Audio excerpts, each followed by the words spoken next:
Okay, great. We got it. Okay, technical issue when we start. Welcome Now, everyone to Book Date with You, the platform where we recommend the best book to you.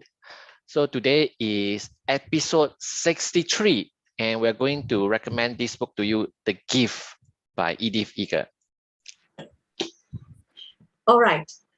If you all still remember, last time we did share one book called The Choice.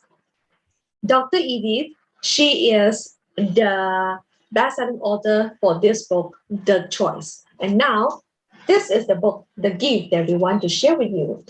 She is an eminent psychologist and one of the few remaining Holocaust survivors, old enough to remember life in the camps. Dr. Edith has worked in the veterans, military personnel, and victims of the physical and mental trauma. And now, this book is a very, very practical guidebook that can help us to identify our mental prisons and develop the tools that we need to become free. Look at that. I am personally in love with this book so much with this simple one sentence that she wrote here. At the back of the book, actually, she wrote this. The prison is in your mind. The key is in your pocket. How many people that you see around you that even though physically they are not prison with the steel bar, but they prison themselves with their mind. And with the key in their pocket, they don't even know how to use it to open up their mind. That is the most, I think, straight to my heart. This sentence talk about it. I love it so much. And this is the first ever book that Gideon and I decide to make into three different parts. Means that we're going to use the three book date session to introduce you this 12th lesson to save your life. Before we start with the first lesson, this book share about choice. We all have the capacity to choose. In the previous book, The Choice, she talked a lot on how we can actually make our choice. And then one very important talk about is we do not change until we are ready. This sentence I purposely draw it out, highlight in the book because I personally experienced so much challenge. When as you all know, I'm a wellness coach. I would love to help people to change for better in the physical and mental health. And you see that sometimes it's like people don't want to change. And Dr. Edith shared one sentence in this book. Readiness does not come from the outside, and it cannot be rushed or forced. You are ready when you are ready. When something inside shift and you decide. This is a sentence by Dr. Edith in this book, which is so profoundly talk about when we are ready to change, change can happen in that second, right? So let's drill into the first chapter, talk about the first lesson to save your life. Let's go. Yeah, so I'm talk about the first two chapters. So the chapter one is about the first prison, the prison in your mind. So it's a prison of victimhood. And the chapter is written so good that I just want to read the first page first, and then I'll give my view. So I'll start with the book, how the book quote. Victim asks, why me? Versus survivor asks, what now? Suffering is universal, but victimhood is optional. There is no way to escape being hurt or oppressed by other people or circumstances. The only guarantee is that no matter how kind we are or how hard we work, we are still going to have pain. We are going to be affected by environmental and genetic factors over which we have little or no control. But we each get to choose whether or not we stay a victim.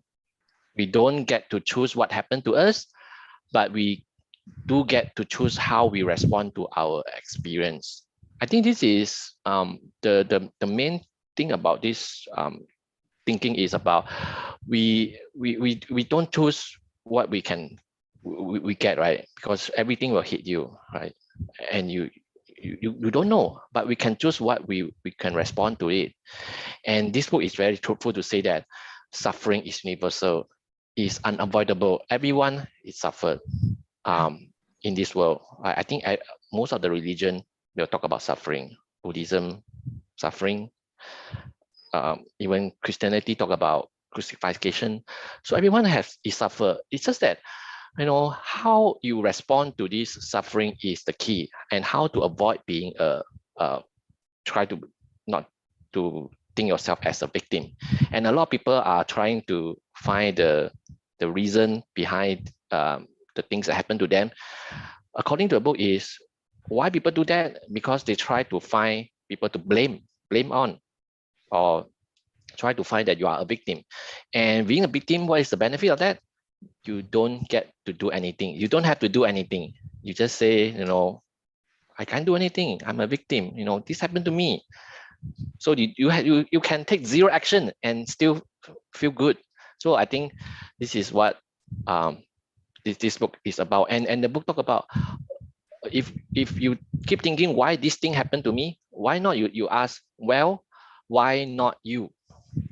I know this is simple, easy said than done, right? Like you say, what now? Well, why not you? Because if you just break up with someone, or you hit by a bus, or you get accident, or you lost a lot of money in investment, or you just having a divorce, and asking this is kind of cruel, right? But I think it is how you asking this question that get you out of it, out of the victimhood. And I think this chapter talk very good about how to get out from victimhood.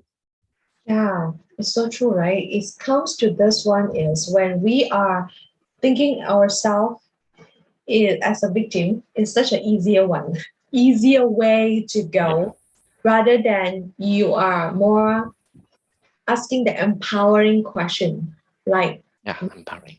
what is the thing that you can do right now in this situation? What is the next best step for you to carry out the things right now? It's more empowered. So there is one sentence that Dr. Edith talked about it in this book is, you are in charge, so take charge. You have all the love and the power you need within. Some people feel so powerless.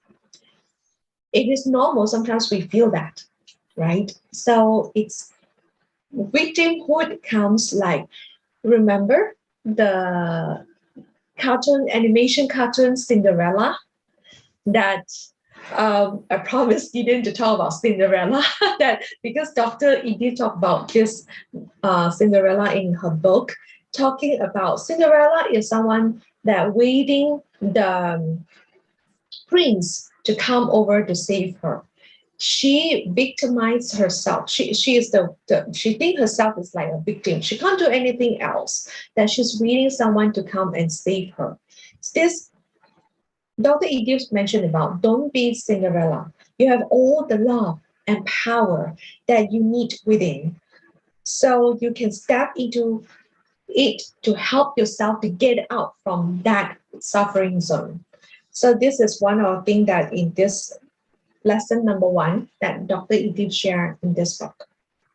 Yeah. Let's go to the second one. The second chapter is about the second prison, the prison of avoidance. And I quote the book, which is a very good sentence, now become my, my mantra. I always say this. The opposite of depression is expression. I think a lot of people try to avoid going through the feeling, the experience, the past experience, or try not to express the feeling because it's hard, right? I think the book also talk about it's uncomfortable if you talk about feeling. So a lot of people try to avoid this, but the book talk about what come out of you doesn't make you sick. What stay in there does. So you have to actually express, tell people that care, about your feeling. And I quote the book: you can't heal what you don't feel. So you have to feel the things that you have been experienced, and then you can get healed after that. Talking about this book, because Dr. Edith has been a survivor of death camp, Nazi camp. And so it has been many years that she try to go back to Auschwitz because she has so many painful experience there. But in the end, she make the choice and go back to the death camp and go back to, it's so hard, if you go back to somewhere that you nearly die and so many pain there because her parents also passed away there. So you go through all these painful things again, So a lot of people try to avoid this, but Dr. Edith said that you must go back and, get the feeling again. And the book talk about this is how we release ourselves from the prison of avoidance. We let the feelings come, we let them move through us, and then we let them go. It's so true. We must let the feeling come, let them move through you, but you must remember the last step. You must let them go. Okay, don't let them stay in you. Your feeling is just a feeling. Okay, it's not your identity. So I always think about this, like your feeling is like the cloud in the sky. You are the sky. You are not the cloud. Okay, you are the sky. So the cloud can pass away. So all these feelings, they are like cloud. I especially love the last part that Dr. Edith mentioned about the feeling. It's like, let yourself feel your own feelings, whether how, is it positive or negative, you feel it, right? You feel it, you let it move through you. If you feel sad, you want to cry, it's fine, cry. Because remember, the opposite of depression is expression. This become a mantra of Gideon. I remember there's one time I text him about something, then he texts me this sentence.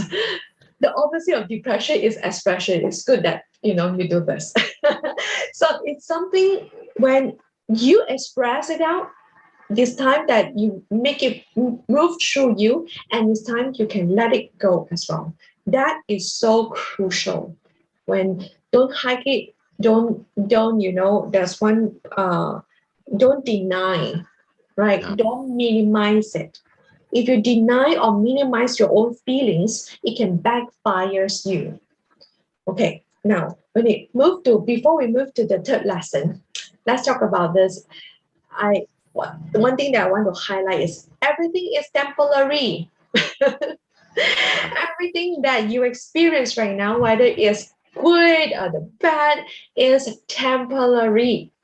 So there's one sentence from Dr. Edith is stop focusing on why these bad things happen and is happening, and start paying attention to what you can do with your own experience.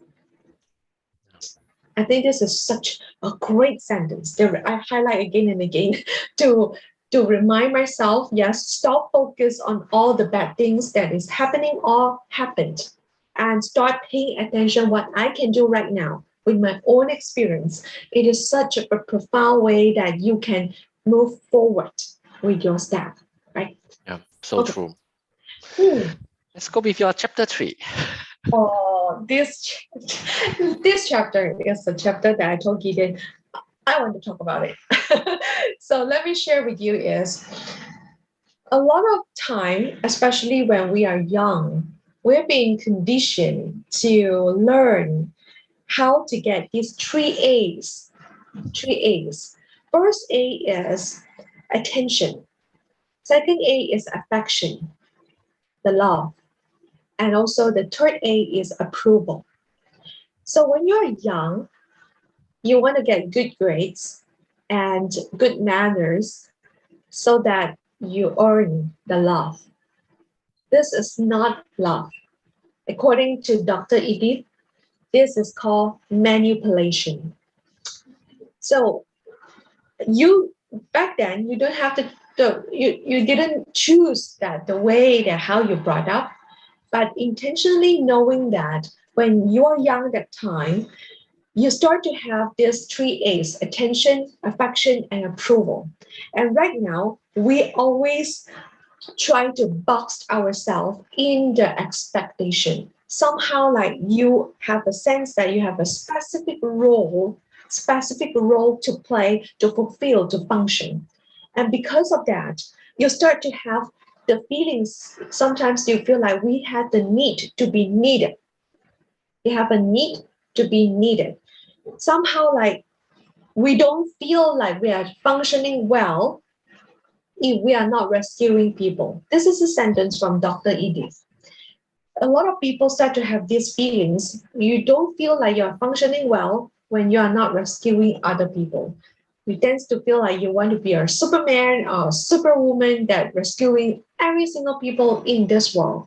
So when you start to have this, you start to take on too many responsibility in yourself. So yeah, to other people problem become your responsibility and training them to rely on you rather than themselves. And that is a total disaster can happen, I would say. So that's reading this chapter, a lot of things that like Gideon said, is like Dr. Edith is like trying to talk to you, Joyce. Yes, sometimes I take part of the responsibility as well. I found that a lot of people rely on me to help them in their lives. It is also because me myself, I always um, box myself in the expectation of I have this being a responsible girl. I was trained, conditioned. I would say anything is just like I am a very responsible girl. This word has been framed in me such profoundly since I was young. Until now, when I carry out my life, I'm still, there's people saying I'm a very responsible girl because I take care of a lot of people around me. And Dr. Edith mentioned one thing is, it is good to be selfish, to practice self-love and self-care. One thing that I never ever sacrifice is self-love and self-care. I myself talk about all these things because I'm a wellness coach. I talk about love, self-care. Love means that we practice self-love and we strive to be generous and compassionate towards others and to ourselves. Not just about other people and also about ourselves. So while you love other people, please don't forget about yourself. Self-love and self-care. That is one word that Dr. Edith said, which I always mention to my mom. Love is time. Love is time. This is a sentence by Dr. Edith. While our inner resources are limitless, our time and energy are limited. They run out. Means that the time and the energy that you have individually in the 24 hours is kind of limited. So do you intentionally ask yourself, how do you structure your time so that you don't neglect yourself? When do you rest and replenish yourself? Important question to ask, right? Then how do you create a balance between working, resting, loving, and playing? Question that is important to ask yourself too. So Dr. Edith carry out a point that I think that is so great to share with you is like sometimes the hardest way to show up for ourselves is to ask for help. I know it's not that easy to ask for help, but ultimately asking for help is one of the best way to you can actually get yourself out of the overwhelming situations that knowing that you don't need to be the one that saves everyone. That can be ultimate things that you can do for yourself. Show up for yourself with love and care. This is the sentence by Dr. Edith in this book. Love it. So, anything to add on, Gideon, before I move to the chapter? Oh, it's so good. I mean, this chapter, especially when you talk about self-love, self-care. Yeah. So yeah, I think everyone should do this. Look at yourself first. Yeah. Hey, before we only finished three lessons. Now it's 20 minutes gone. Let's go to the last one. We know that we're going to overtime and overtime because it's so good. So that's why we're going to separate into three parts series of this book. So the last one we'll talk about one butt, two chairs. So it means that you have one butt, you sit in two chairs. To Dr. Edith is trying to double life. It means that double life, if you're living a double life, it's going to catch up with you.